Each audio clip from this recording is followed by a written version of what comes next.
असल में ये सोच रहा था कि आज के बाद ना हम इंग्लिश में बात करेंगे। क्या बात कर रहे हो भाई? अबे अंग्रेजी तो सीखी थी मैंने, 2 महीने मैंने कोचिंग क्लासेस अटेंड किए थे, तीसरे महीने मेरे पास फीस थी नहीं कि मैं आगे इंग्लिश सीखूं। यार अंग्रेजी फिल्में में जब देखता हूँ ना तो वो मुझे समझ में आ जाती है। यार जब बोलने की बात करता हूँ ना पता नहीं अटक जाती है, जुबान पे अंदर ही अंदर रह जाती है।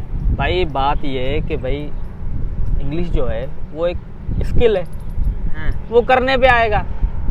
हाँ सही बात है। इंग्लिश में बात करते हैं, चलो ठीक है ठीक है, बिस्मिल्लाह। बोलते हैं बस। ओके शुरू करें। Nice pic dear. Thank you thank you.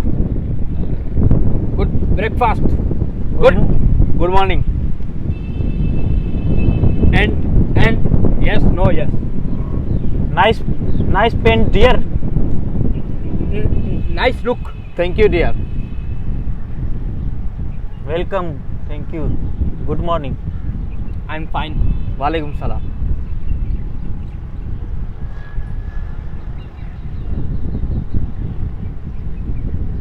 ए यार छदियो कने अंग्रेजी के सिंधी में ता गाला भाई मातरी जुबान है। मुझे बेम अंग्रेजी गल है।